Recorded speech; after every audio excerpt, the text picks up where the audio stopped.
तुम छुप छुप करके पहले पाप कर्म करते थे, आज छुप छुप करके सत्य बात में आ गए हो तो धन्यवाद। एक दिन तुम छुपोगे नहीं, एक दिन तुम प्रकाशित हो जाओगे। बोले क्लब जाते थे, सब करते थे, पता नहीं कौन सा भूत छोड़ दिया कि हम जहाँ जाते हैं वही भय सब लगता है। चैन से जी नहीं पा रहे जब से तुम्हें सुना। एक कह रहे थे कि बहुत हिम्मत करके फिर शराब के ठेके गए, वहां देखा आप पड़े हो। जीवन में कभी मन को संयम में रखने का अभ्यास नहीं किया तो 92 वर्ष में वही बच्चों वाली हरकत पाई गई ना। मतलब इस स्थिति में थे कि करुणा उत्पन्न हो रही थी। हमका एक बात अब मान लोगे? बोले आप जो बोलो। राधा राधा राधा। बोले जब तक श्वास रहेगी तब तक आपका ध्यान और नाम, तुमका जहां भी रहोगे तुम्हारा मंगल होगा, और जब शरीर छूटेगा तो वृंदावन में कह रहे भगवान की तुम्हें प्राप्ति होगी, तुम निश्चिंत रहो। विजेश जी, आज तक से महाराज जी आपके चरणों में कोटि कोटि प्रणाम। महाराज जी, बड़ी संख्या में सोशल मीडिया के जरिए युवा आपके वचनामृत का लाभ ले रहे हैं और उस पर अमल भी करते दिख रहे हैं, लेकिन उनमें अभी भी कुछ हिचकिचाहट है, खुलकर इस बात करने में शर्माते हैं, छिप छिपाकर आपको फॉलो करते हैं। उन्हें लगता है कि उनके साथी या माता पिता उन्हें नीचा ना दिखा दें। अरे अभी भी कोई उम्र है, अभी बाबा जी को सुन रहे हो, फॉलो करने का मतलब महाराज इनका कहने का भाव है कि युवा सुन रहा है आपको, बट आज थोड़ी सी मानसिकता जैसे बाकी लोगों की होती है तो छुप छुपा के सुनता है। कह रहे कि इसमें आगे लिखा है इन्होंने कि ये ऑफिस में देखते हैं तो काफी जनों ने आपके कान में लगाए होते हैं, बट वो दूसरों से शर्मा शर्मा के सुनना चाहता है, समझना चाहता है और मतलब आपने जीवन में उतारना चाहता है, बट किसी को पता ना लगे ऐसा। हम सुनते रहे, एक दिन में इतनी सामर्थ्य आएगी तो दूसरों को सुनाने लगेंगे। अभी छुपने दो, अभी चिंगारी गई है और आग जब भड़केगी तो ज्वाला अपने आप उदय हो जाएगी और ताल ठोक करके सबके सामने भागवतिक मार्ग में चलेंगे। सत्य का मार्ग छुपता नहीं, आग को कपड़ों से छुपाया ले जा सकता। हम सब भी ऐसे ही थे। हाँ, आग को कपड़े से छुपाया ले जा सकता। और हम प्रणाम करते हैं युवा भाइयों को जो इसी समय अपने जीवन को सुधार में ले आए।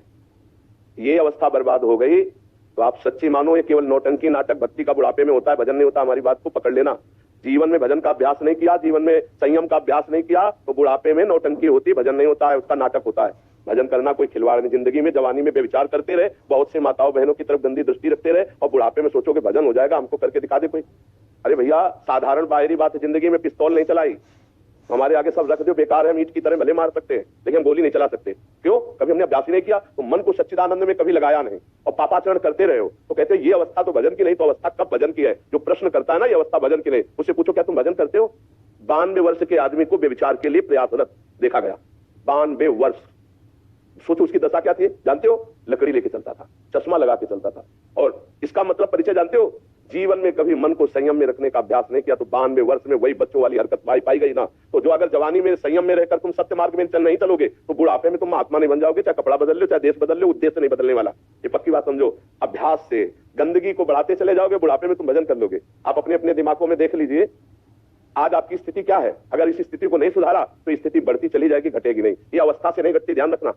अवस्था से, ये भजन से घटती है, ये संयम से घटती है। आज रोक रहे हो, हम धन्यवाद देते हैं। नौजवान मदिरा पान छोड़ रहे हैं, मांस छोड़ रहे हैं, गंदी बातें छोड़ रहे हैं, हम उनको प्रणाम करते हैं और हमारे प्रभु उनका सहयोग करेंगे। हाँ, तुम छुप छुप करके पहले पाप कर्म करते थे, आज छुप छुप करके सत्य बात में आ गए हो तो धन्यवाद। एक दिन तुम छुपोगे नहीं, एक दिन तुम प्रकाशित हो जाओगे। समझ रहे हो? महाराज कुछ मित्रों को प्रोत्साहित करता है नॉनवेज छोड़ने के लिए और फिर ये व्यसन छोड़ने के लिए, तो कहते हैं जिंदगी में बचाई क्या करने। हाँ, अभी जिंदगी को जीने के लिए उन्हें केवल इंद्रियों का विलास जाना है। चुप रहो। एक दिन जब इनको तमाशा लगेगा कर्म का तभी तुमसे खुद पूछेंगे कि छोड़कर जिंदगी में जीने के लिए कोई और रास्ता है कि नहीं है।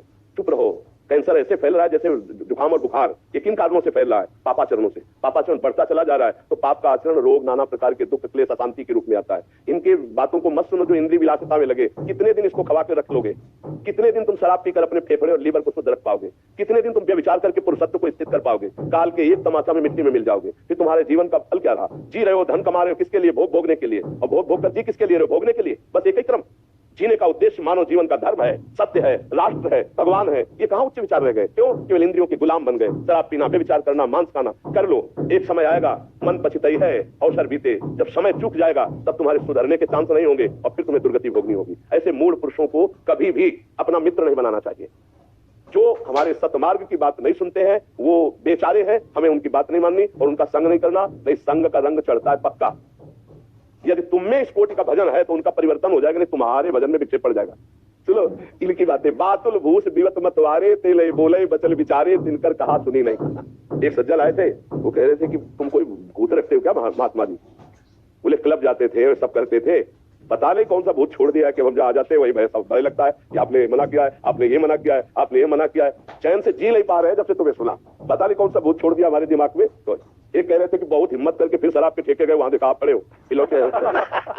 तो अगर वो उपहास करने के लिए भी यहाँ आ जाए कि देखते हैं बाबा, तो परिवर्तन हो जाए। वो उपहास के लिए अगर सुनना शुरू कर दे कि मानेंगे तो नहीं, पर कहते क्या बाबा हम सुन लें, वो भूत चढ़ जाएगा, पक्का चढ़ जाएगा दिमाग। परसों आए तो थे, हमने सोचा क्या ढोंग चल रहा है। हाँ। पर कह रहे कि एक बार सुना फिर तो सुनते रह गए और नाम जब छूट कि हमारे जो हृदय से प्रभु निकलवाते हैं ना, वो केवल मंगल के लिए, आपके मंगल के लिए। आपसे हमें कुछ नहीं चाहिए, सच्ची मानना। हमारा हृदय बस ये रहता है कि जाते जाते पता नहीं कब जाना हो जाए, डायलिसिस से शरीर चलता है, जाते जाते हमारे देश को कुछ मिल जाए, हमारी जनता को कुछ मिल जाए और वो स्वस्थ हो जाए, वो विचारवान हो जाए, उनका मंगल हो जाए। अब दीपक में जितनी सामर्थ्य है उतना ही जलेगा, हाइलोजन में जितना प्रकाश उतना ही करेगा, सूर्य में जितनी ताकत है उतना प्रकाश करे। सब अपनी अपनी क्षमता के अनुसार करते ना। तो ये भागवतिक क्षमता है जो आप लोगों को परिवर्तित कर रही। भगवान निमित्त बना रहे हैं इधर और काम स्वयं वो कर रहे हैं। और पक्का जो उपहास करते हैं उनका भी मंगल होगा, जो आज निंदा करते हैं उनका भी मंगल होगा। कल वो परिवर्तित होंगे पक्का क्योंकि जब हम स्वार्थ रहित होकर के ये बात करेंगे ना, तो वो उनके ऊपर चढ़ जाएगी और उनका मंगल करेगी। ऐसी घटना घटेगी, वो एक बात मान लेंगे, पक्का समझना। एक अनुभव की बात बता रहे कि एक डॉक्टर थे, अमेरिका से पढ़ के आए थे और वो कभी भक्ति सिद्धांत ये सब जानते नहीं थे, तो वो सदैव निंदा करते थे संतों की। उनको समझ नहीं थी ना, उनको लग रहा था कि ऐसा भगवान और संत उनके लिए कुछ नहीं, ऐसा क्योंकि पढ़े लिखे वैज्ञानिक डॉक्टर तो कोई मान्यता। एक बार उनको समझाया गया कि आपको जो ज्ञान प्राप्त हुआ वो भी भगवान की कृपा से प्राप्त हुआ। आप जो अच्छे डॉक्टर हैं, आपको जो अंगों का शल्य क्रिया के द्वारा, ऑपरेशन के द्वारा पुनः जीवन प्रदान करना, ये भगवान की कृपा से आपको, वो किसी भी तरह तार्किक पुरुष किसी भी तरह नहीं बनता है। अचानक घटना घटी, एक्सीडेंट हुआ और उन्हीं की मेरुदंड टूट गई और वो ऐसा सिस्टम है कि पूरा जीवन बर्बाद हो गया। एम्बुलेंस में लद के उन्होंने इच्छा जताई थी एक बार बाबा से हमें मिला दो, तो हितधाम में थे, एम्बुलेंस में वो नहीं आ पाए, रोड तक वो आए, रोड तक हम गए निकल के, रो रहे थे और कह रहे थे हाय भगवान तो मुझे बचा ले। अब मतलब इस स्थिति में थे कि करुणा उत्पन्न हो रही थी। हमका एक बात अब मान लोगे? बोले आप जो बोलो। राधा राधा राधा राधा।